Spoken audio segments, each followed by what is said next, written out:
में और पशु हत्या रोकने के विरोध में। ताजा उदाहरण, महाराष्ट्र में 6 लाख मुर्गियों को मार डाला।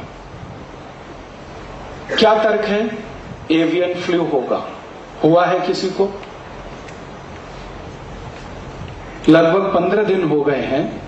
मैं पूरे भारत के कई हॉस्पिटल्स के साथ लगातार संपर्क में हूं कि आपके पास कोई एवियन फ्लू का केस आया हो तो बताइए। कहीं नहीं आया। फिर 6 लाख मुर्गियों को मार डाला। किस आधार पर? कि उनसे वायरस फैल सकता है। फैला तो नहीं है, फैल सकता है, इसकी गारंटी क्या है? और भारत एक ऐसा अद्भुत देश है दुनिया में जहां कोई भी वायरस जल्दी से फैल नहीं सकता, क्योंकि सूर्य का प्रकाश इतना तीखा है, इतना तेज है कि सैकड़ों किस्म के वायरस तो ऐसे ही मर जाते हैं। यूरोप में यह समस्या है कि वहां बहुत तेजी से वायरस फैलते हैं, क्योंकि साल में 9 महीने सूर्य का प्रकाश नहीं होता है। यूरोप के सभी देशों में आप जानते हैं एक साल में 9 महीने सूर्य का दर्शन नहीं होता, और साल में 6 महीने तो -40 डिग्री सेंटीग्रेड तापमान होता है। तो इतने ठंड वाले इलाके में अगर कोई फ्लू फैले, वायरस फैले, बैक्टीरिया बने और वो मल्टीप्लाई करे तो समझ में आता है, क्योंकि उसको कंट्रोल करने की कोई व्यवस्था नहीं है। भारत जैसा तो देश दुनिया में अद्भुत है, जहां साल के 12 महीने सूर्य प्रकाश मिलता है, हर दिन सूर्य प्रकाश मिलता है, और आजकल का समय तो 38 डिग्री सेंटीग्रेड का है, जिसमें कोई वायरस पनपना ही बहुत मुश्किल है। और इसी कुतर्क के आधार पर 6 लाख मुर्गियों को मार डाला बेदर्दी के साथ।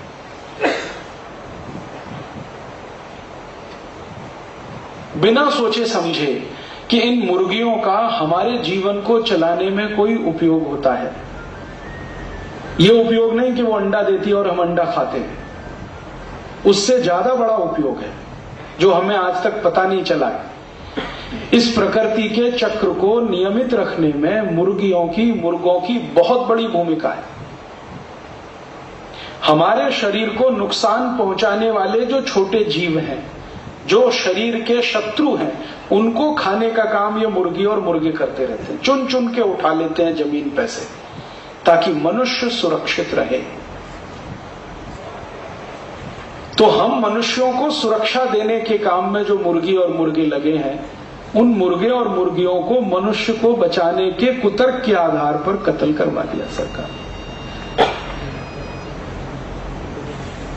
ऐसे अगर हमारी सरकार को चलाने वाले नेता हैं और ऐसे हमारे देश को चलाने वाले अधिकारी हैं, तो भगवान इनको जल्दी से उठाए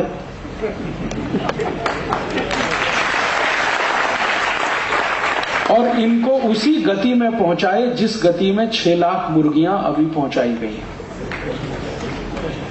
जल्दी से इनको उठाए, क्योंकि इनका बोझ अभी सहा नहीं जाता। ऐसे ऐसे कुतर्क जड़ते हैं और मूर्खता की परीक्षा देते हैं, पराकाष्ठा। कभी भी ऐसा कोई एक विचित्र कुतर्क आ जाएगा, कुत्तों को मारेंगे।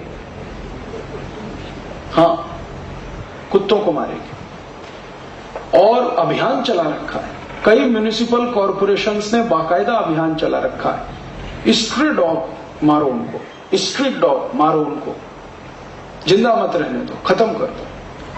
और इन मूर्खों को मालूम नहीं है कि कुत्ते आदमी के लिए कितने जरूरी हैं। कुत्तों की जरूरत आदमी को कितनी है, ये जॉर्ज बुश से पूछ लो, बता देगा आपको मालूम है, जॉर्ज बुश को अपनी सुरक्षा का सबसे ज्यादा भरोसा कुत्तों पे ही है।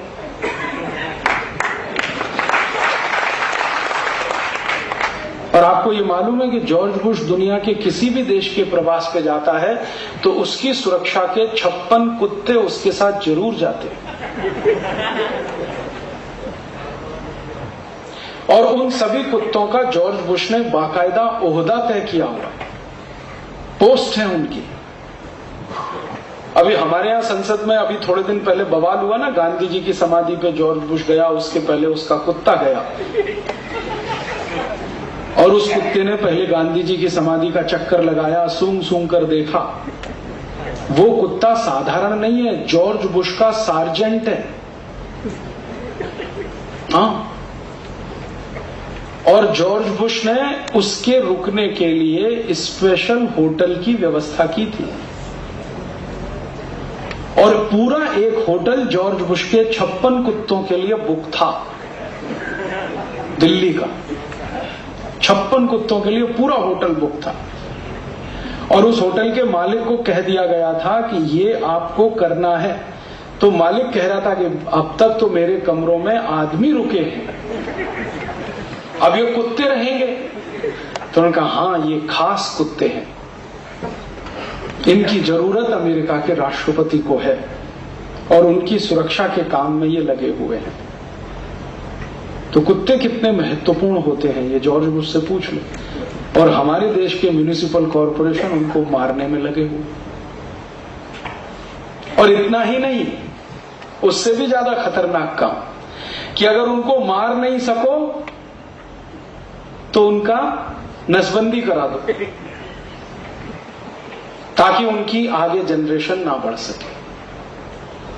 ऐसे ऐसे विचित्र बुद्धि के लोग इस देश को चला रहे हैं। कहते हैं जी कुत्ते ने काट लिया तो मैं उनसे कहता हूं कि आप बिल्कुल घबराओ मत, कुत्ते के काटने से तो जरूर बच जाओगे, उससे ज्यादा खतरनाक तो आदमी है, उसने काट लिया तो बचने के कोई चांसेस नहीं। कुत्ता तो हमेशा वफादारी निभाता है, आदमी का कोई भरोसा नहीं। और आपको अब मैं एक बहुत सीरियस बात बताने जा रहा हूं कि कुत्तों की क्या जरूरत है इस देश को, हमको। थोड़े दिन पहले सुनामी आया था, आपने सुना?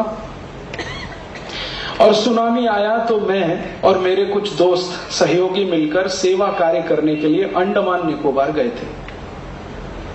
लगभग 1 महीने हमने वहां सेवा कार्य किया था। क्या सेवा कार्य किया था? वहां के लोग जो भयंकर सुनामी से पीड़ित थे, उनको स्ट्रेस बहुत था, मेंटल स्ट्रेस। और अक्सर ऐसे बड़े दुर्घटनाओं में स्ट्रेस होता है, और उसकी दवा सबसे अच्छी होम्योपैथी में है। मैं थोड़ा होम्योपैथी जानता हूं, तो मेरे होम्योपैथी डॉक्टर दोस्तों को लेके 1 महीने हमने वहां सेवा कार्य किया था। लगभग 3500 मरीजों को होम्योपैथी की दवाएं देकर मेंटल स्ट्रेस से बाहर लाया था। तो उस समय मैं जितने भी गांव में गया अंडमान निकोबार के, हर गांव में मैं एक प्रश्न पूछता था लोगों से, कितने लोग मरे? तो किसी गांव में 100 लोग, किसी में 150, किसी में 50, किसी में 70, किसी में 75। एक गांव में तो पता चला 1500 लोग मर गए। अच्छा, ये प्रश्न पूरा होने के बाद दूसरा प्रश्न मैं जानबूझ के पूछता था कि आपके गांव में कितने जानवर मरे? तो पता चला एक भी नहीं। कुत्ता मरा? नहीं मरा। गाय मरी? नहीं मरा। भैंस मरी? नहीं मरा। बंदर मरा? नहीं। कौन जानवर मरा? एक भी नहीं। अच्छा, पक्षी कितने मरे? एक भी नहीं। और मनुष्य कितने मर गए? 36,000। कैसे मर गए? तो इसका उत्तर मुझे गांव के एक सरपंच ने दिया। आपको मालूम नहीं, मनुष्य मूर्ख होता है। तो मैंने कहा इसका कहने का मतलब क्या है आपका? उन्होंने कहा मनुष्य महामूर्ख होता है, जानवरों को मनुष्य से ज्यादा अकल होती है। मैंने पूछा बता दीजिए, मुझे सिद्ध कर दीजिए। उन्होंने कहा मैं बताता हूं। वो सरपंच मुझे मिला अंडमान निकोबार के एक गांव में, उस गांव का नाम है बंबू फ्लैट। अंडमान निकोबार की जो राजधानी है, वहां से 60 मील नॉटिकल मील समुद्र में अंदर एक टापू है, टापू पर ये गांव। तो सरपंच ने कहा कि देखो मैं आपको बताता हूं, जब सुनामी आया उससे 2 दिन पहले मेरे कुत्ते को मालूम था कि सुनामी आ रहा है। जब सुनामी आया उससे 2 दिन पहले मेरी गाय को मालूम था सुनामी आ रहा है। जब सुनामी आया तो मेरी भैंस को मालूम था कि सुनामी आ रहा है। जब सुनामी आया तो मेरे घर के चूहों को, ऊंदर को मालूम था कि सुनामी आ रहा है। जब सुनामी आया तो बिल्ली को मालूम था कि सुनामी आ रहा है। जब सुनामी आया तो कीड़ी, चींटी, आंट्स को मालूम था कि सुनामी आ रहा है। लेकिन हम मूर्खों में से किसी को नहीं मालूम था कि सुनामी आ रहा है। आपको मालूम है भारत सरकार ने अंतरिक्ष में कितने सैटेलाइट छोड़े हैं?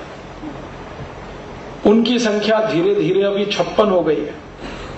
हजारों करोड़ रुपए इन सैटेलाइट पे हर साल खर्च होता है, और उसमें से कुछ सैटेलाइट सिर्फ इस बात के लिए है कि वो समुद्र में होने वाली हर गतिविधि को ध्यान में रखें। तो सारे सैटेलाइट फेल हो गए, हजारों करोड़ रुपए वाले, बता नहीं सके कि सुनामी आ रहा है। और हमारे घर के आसपास रहने वाले ये जानवर कुत्ता, बिल्ली, बंदर, कीड़ी, चींटी, गाय, भैंस, इन सबको मालूम था 24 घंटे पहले, 48 घंटे पहले सुनामी आ रहा है। तो मैंने पूछा इनको कैसे मालूम था? तो सरपंच ने कहा कि देखिए बात यह है कि सुनामी जिस दिन आया उससे 2 दिन पहले मेरा कुत्ता भाग गया, गाय चली गई, भैंस चली गई। मैंने कस के पकड़ के गाय को रस्सी बांधी थी, रस्सी को तोड़ के चली गई। मेरे घर में एक बंदर था, वो भी चला गया। 2 दिन मुझे घर में चींटियां नहीं दिखाई दी जो रोज निकलती। ऊदर नहीं आया, वो भी कहीं चले गए। बिल्ली नहीं आई, वो भी कहीं चले गए। तो मैं समझ गया कि जरूर कुछ गड़बड़ होने वाली है। तो वो सरपंच ने कहा कि मैं भी चला गया घर छोड़कर। तो मैं बच गया और मेरे घर में से कोई दूसरा नहीं बचा। तो सरपंच ने मुझे एक बात कही कि आप कहीं भी जाना, लोगों को बताना कि सुनामी में एक भी जानवर नहीं मरा, मनुष्य 36,000 मरे। इसका माने मनुष्य की अकल कम है, जानवरों की उससे ज्यादा है। इन जानवरों को ईश्वर का दिया हुआ कोई वरदान है या सिक्स्थ सेंस है जिससे ये पता कर लेते हैं। और जानवरों में सबसे पहले पता जिसको होता है वो ये कुत्ता ही होता है। और हमारे मूर्ख महानगर पालिका के अधिकारी इन्हीं कुत्तों को मारने में लगे हुए हैं गांव गांव। कल्पना करो सब कुत्ते खत्म हो गए तो दोबारा सुनामी आएगा तो बताने वाला कोई नहीं होगा। हम इन जानवरों को कमतर समझते हैं। तब मेरी उसकी आखिरी जो संवाद हुई सरपंच की, तो वो बहुत ही मजेदार थे। सरपंच ने कहा कि आप सब शहर वाले गाली देते हैं कि तू कुत्ता है, आप शहर वाले गाली देते हैं तू गधा है, आप शहर वाले गाली देते हैं कि तेरी बुद्धि भैंस की है। आगे से नहीं कहना, ये आगे से कहना तू आदमी है, तुझको अकल नहीं है, समझता नहीं है। और जितना ज्ञान उस सरपंच ने मुझे दिया, मैं अभिभूत हो गया उससे। मैंने चलते चलते सरपंच को पूछा, भाई तुमको ये ज्ञान कहां से मिला? तो उसने कहा कि ये ज्ञान हर एक व्यक्ति को मिल सकता है अगर आंखें खुली रखे, कान खुले रखे। तो ये परिस्थिति जो पूरी हमारी है, पर्यावरण, इसमें ये ज्ञान भरा पड़ा है। मैंने पूछा थोड़ा दे दो मुझे भी, तो उसने कहा लिख लो और कभी भी टेस्ट कर लेना, फेल नहीं होगा। ये सैटेलाइट फेल हो जाएगा, ये फेल नहीं होगा। उसने मुझे कुछ ऐसी बातें बताई हैं जो आज तक मैं परीक्षण कर रहा हूं और सही सिद्ध हो रहे। वो कहता है कि अगर चींटी, कीड़ी ज्यादा संख्या में बाहर निकले और खाना इकट्ठा करके ले जाने की कोशिश करे तो समझना बहुत ज्यादा बारिश होने वाली है, बाढ़ आने वाली है, फ्लड आने वाली है। और ये जो मुंबई में अभी थोड़े दिन पहले फ्लड आया ना, फ्लड आने से 2-3 दिन पहले मुंबई के बहुत घरों से ये जानकारी मैंने कंफर्म की और उन्होंने कहा बात आपकी बिल्कुल सही है। 2-3 दिन पहले ढेर सारी चींटियां निकली थी और सब खाना ले ले जाके इकट्ठा कर रही थी। चींटी का स्वभाव है कि वो कभी भी इकट्ठा नहीं करती कुछ भी, लेकिन इकट्ठा वो जब करती है तो समझना कोई बहुत बड़ी आपत्ति आने वाली है। मुंबई की फ्लड के बारे में सैटेलाइट फेल था, मौसम विभाग फेल था, सब फेल थे, लेकिन चींटी ने बराबर अपना हिसाब रखा। वो सरपंच ने कहा कि देखो कोयल अगर कभी घोंसला बनाए अपना तो समझना भयंकर बाढ़ आने वाली है, क्योंकि कोयल का स्वभाव है अपना घर नहीं बनाने का। वो कौवे के घर में अपना अंडा देती है, लेकिन अपना घर बनाए तो समझ लो कोई बहुत बड़ी आफत आने वाली है। और उसने ऐसी मुझे 20 बातें बताई बकरी के बारे में, भेड़ के बारे में, गाय के बारे में, कुत्तों के बारे में, और वो सब बातें पिछले कई महीने से मैं देख रहा हूं जगह जगह एक एक सच निकल रही है। इसका माने इन जानवरों को हमसे ज्यादा सेंस है और इनकी प्रकृति की व्यवस्था को चलाने में बहुत बड़ा योगदान है। और हम हिंदुस्तानियों में सबसे पहले अगर किसी एक व्यक्ति को यह बात समझ में आई थी तो वो थे भगवान महावीर। उनको ये समझ में आ गया था। क्यों? 14 वर्ष की तपस्या उनकी जंगल में हुई थी और जंगल में इन्हीं जानवरों के साथ रहे थे, तो देख लिया उनका स्वभाव, समझ लिया उनका ज्ञान कितनी ऊंची है, उनके ज्ञान को परखने की शक्ति, ये सब समझ लिया। तो अहिंसा का दर्शन दे दिया कि देखो भाई, किसी जीव को मत मारो, क्योंकि तुम्हारे जिंदा रहने के लिए ये जीव का जिंदा रहना जरूरी है। तो अहिंसा का दर्शन उन्होंने दिया इसलिए कि जो जीव जगत है इसको चलाने में जीवों की जो भूमिका है वो उनको समझ में आ गई 14 साल में। वो आज तक हमको समझ में नहीं आई, और उनके समझ में आई तो उन्होंने अहिंसा का सिद्धांत दिया और जियो और जीने दो, ये बात को पूरी ताकत से कहा। अहिंसा का सिद्धांत महावीर स्वामी ने इसलिए नहीं दिया कि हम कमजोर हैं या दूसरे ताकतवर हैं, या दूसरे कमजोर हैं हम ताकतवर हैं। इसका कमजोर और ताकतवर से कुछ लेना देना नहीं है। इसका संबंध है पृथ्वी जगत को चलाने में, ब्रह्मांड को चलाने में हर छोटे जीव की बड़ी भूमिका है, इसलिए उसको जिंदा रखो ताकि तुम जिंदा रहो।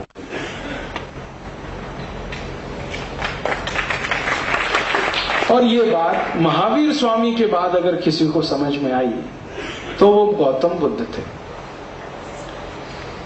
और इन दोनों के चले जाने के बाद जिसको समझ में आई वो महात्मा गांधी थे। अब कोई दिखता नहीं है जिसको ये समझ में आता हो। तो परिणाम क्या हो रहा है? बड़े पैमाने पर जानवरों का कत्ल हो रहा है, गाय का, भैंस का, बकरी का, बकरे का, कुत्तों का। गाय का आंकड़ा मैंने बताया 2.5 करोड़ तो प्रतिवर्ष गाय का कत्ल होता है। भैंस का 1.25 करोड़ प्रतिवर्ष कत्ल होता है। डूकर, सुअरों का 2.5 से 3 करोड़ का कत्ल प्रतिवर्ष का है। बकरे, बकरियां, छोटे जानवरों की संख्या करोड़ों में है, गिनी नहीं जा सकती है। तो भारत एक ऐसा देश बन गया है जहां कत्ल ही कत्ल होता है। और दुख मुझे इसी बात का है कि इसी भारत देश में महावीर स्वामी हुए, इसी भारत देश में महात्मा बुद्ध हुए, इसी भारत में गांधी हुए, इसी भारत में राम हुए, कृष्ण हुए। जिंदगी पर्यंत जिन्होंने अहिंसा हमको बताई और सिखाई, उसी भारत में इस समय सबसे ज्यादा हिंसा हो रही है। और जानवरों के प्रति तो कितनी क्रूरता हो रही है, आप उसकी कल्पना नहीं कर सकते। कभी अगर आपको अपनी आंखों से देखना हो कि कितनी क्रूरता होती है जानवरों के खिलाफ, तो आप कभी चले जाइए मुंबई में देवनार नाम का एक गांव है, वहां पर एक कत्ल खाना चलता है। कैसे कत्ल किया जाता है आप देख लीजिए अपनी आंखों से। आंध्र प्रदेश में मेदक नाम का एक जिला है, वहां पर एक और कत्ल खाना चलता है, अल कबीर, उसको देखाइए पता चलेगा। औरंगाबाद के आसपास कई कत्ल खाने चलते हैं, इनको देख लीजिए। जब मैं शहर में घुसता हूं तो इतनी तेज बदबू आती है, फिर पूछता हूं क्या है, तो पता चला जानवरों की हड्डियों को पीसने का कारखाना। औरंगाबाद के माथे पर कलंक जैसा। संपूर्ण भारत देश में जगह जगह जो कत्ल खाने चलते हैं, मैंने तो कई कत्ल खाने देखे हैं और उन पर वीडियो फिल्म बनाई है 20-25 मिनट की। कितनी क्रूरता से काटा जाता है जानवरों को। गाय को काटने से पहले क्या करते हैं, 5-6 दिन भूखा रखते और जहां से उसको भर के लाते हैं ट्रक में, वो ट्रक में कैपेसिटी होती है 3 या 4 गाय की, तो उसमें 200 गाय भर के लाते हैं। और ये ट्रक हर एक शहर और गांव से गुजरते चले जाते हैं पुलिस वालों की कृपा से। फिर पहुंच जाते हैं कत्ल खाने में। फिर क्या होता है, 5-6 दिन उनको और रखा जाता है, भूखा खाना नहीं खिलाया जाता, तो अधमरी हो जाती है गाय। फिर क्या किया जाता है, गाय को पैरों से उल्टा बांधकर लटका देते हैं मुंह बांध देते हैं। फिर उसके बाद 100 डिग्री टेम्परेचर पर पानी की वाष्प गाय के शरीर पर फेंकी जाती है और लगातार 1-1.5 घंटे। परिणाम क्या होता है कि उसका शरीर फूलना शुरू करता है और फूलते